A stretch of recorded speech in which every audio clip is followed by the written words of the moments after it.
ನಮಸ್ಕಾರ ವೀಕ್ಷಕರೇ, welcome to my channel.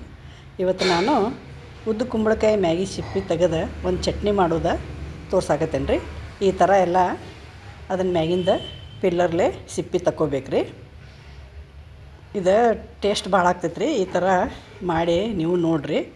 ಇದು ಸಿಪ್ಪಿ ಚೆಲ್ಲಬಾರ್ದು, ಇದು ಪೌಷ್ಟಿಕತೆ ಹೇಳಿ ಇದನ್ನು ಮಾಡಿ ತೋರ್ಸಾಕ್ತೇನೆ. ಅದ್ರ ಜೋಡಿ ಒಂದು 4 ಮೆಣಸಿನ್ಕಾಯಿ, ಒಂದು ಸ್ವಲ್ಪ ಅಲ್ಲ ಎಲ್ಲ ಹಾಕಿ ಇದನ್ನು ಹುರ್ಕೋಬೇಕ್ರಿ. ಚೆಂದಂಗೆ ಹುರಿದು ಮಾಡೋದ್ರಿಂದ ಚಟ್ನಿ ಚಲೋ ಭಾಳ ಆಗ್ತೈತಿ. ಅದಕ್ಕೆ ನಾ ಹುರಿದು ಮಾಡೋದು ತೋರ್ಸಾಕ್ತೇನೆ ನೋಡಿರಿ. ಈ ಥರ ಹುರಿದೈತಿ ಅದರ ಜೋಡಿ ಇದು ಹುರಿದಾದ್ಮೇಲೆ ಸ್ವಲ್ಪ ಹಸಿ ಕೊಬ್ಬರಿನೂ ಸಣ್ಣಗೆ ಕಟ್ ಮಾಡಿ ಇಟ್ಕೊಂಡಿನಿ. ಇದ್ರ ಜೋಡಿನ ಹುರಿಬೇಕ್ರಿ. ಎಲ್ಲ ಅದ್ರ ಜೊತೆಗೆ ನಾನು ಹುರ್ಕೋಬೇಕು ನೋಡಿರಿ. ಈ ಥರ ಇಷ್ಟು ಹುರಿದ್ರೆ ಸಾಕಾಗ್ತೈತಿ, ಭಾಳ ಏನು ಹುರಿಯೋದು ಬೇಡ. ಮತ್ತು ಸ್ವಲ್ಪ ಪುಟಾಣಿ ಹಾಕೋಬೇಕ್ರಿ. ಅದ್ರ ಜೋಡಿ ಪುಟಾಣಿ ಹಾಕೋದ್ರಿಂದ ಟೇಸ್ಟ್ ಭಾಳ ಚಲೋ ಆಗ್ತೈತಿ ಚಟ್ನಿದ.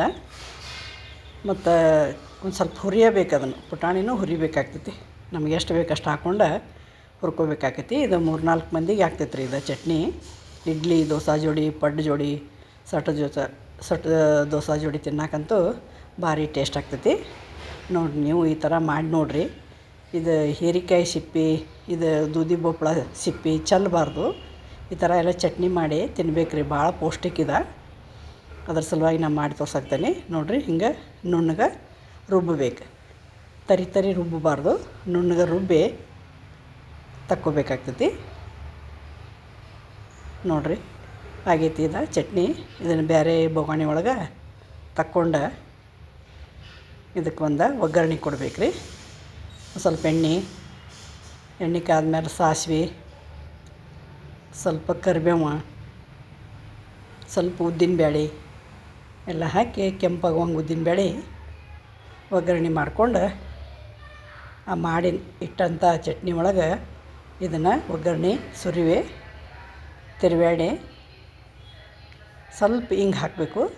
ಸ್ವಲ್ಪ ಕೆಂಪಾಗಬೇಕು ಉದ್ದಿನಬೇಳೆದು ಎಲ್ಲ, ಅಂದ್ರೆ ಟೇಸ್ಟ್ ಭಾಳ ಚಲೋ ಆಗ್ತೈತಿ ನೋಡಿರಿ. ಈ ಥರ ನೀವು ಮಾಡಿ ನೋಡಿರಿ. ಹೆಲ್ತಿಗೆ ಭಾಳ ಚಲೋ ಇದೆ ಕುಂಬಳಕಾಯಿ. ಉದ್ದು ಕುಂಬಳಕಾಯಿ ಇದ್ರನ್ನ ಜ್ಯೂಸ್ ಕುಡಿತಾರೆ ಮುಂಜಾನೆ ಖಾಲಿ ಹೊಟ್ಟೆಯಾಗ, ಪಿತ್ತಾಗಂಗಿಲ್ಲ ಅಂತ ಹೇಳ್ತಾರೆ. ಭಾಳ ಚಲೋ ರೀ ಕುಂಬಳಕಾಯಿ. ಯಾವ ಕುಂಬಳಕಾಯಿ ಆದರೂ ಹೆಲ್ತಿಗೆ ಭಾಳ ಚಲೋ. ಯಾವಾಗರೆ ಮಾಡಿ ತಿನ್ಬೇಕು ರೀ ಕುಂಬಳಕಾಯಿ. ಆರೋಗ್ಯಕ್ಕೆ ಭಾಳ ಚಲೋ ಕುಂಬಳಕಾಯಿ. ಯಾವುದೋ ಕೆಂಪು ಕುಂಬಳಕಾಯಿ ಇರಲಿ, ಉದ್ದು ಕುಂಬಳಕಾಯಿ ಇರಲಿ, ಮತ್ತು ಮ್ಯಾಲೆ ಕಟ್ತಾರಲ್ಲ ಆ ಕುಂಬಳಕಾಯಿ, ಯಾವುದು ಕುಂಬಳಕಾಯಿನೂ ಆರೋಗ್ಯಕ್ಕೆ ಭಾಳ ಒಳ್ಳೆಯದು. ಅದಕ್ಕೆ ಎಲ್ಲ ತಿನ್ಬೇಕು ರೀ ಇವೆಲ್ಲ ಕುಂಬಳಕಾಯಿ. ಅದು ಮಕ್ಕಳಿಗೂ ಎಲ್ಲ ಇದು ಮಾಡಿ ಕೊಡ್ಬೇಕು, ಹುಡುಗರಿಗೆಲ್ಲ. ಅಂದ್ರೆ ಭಾಳ ಪೌಷ್ಟಿಕ ಇವೆ ನೋಡಿರಿ. ಈ ಥರ ಆಗೈತಿ. Thank you for watching. ಧನ್ಯವಾದಗಳು.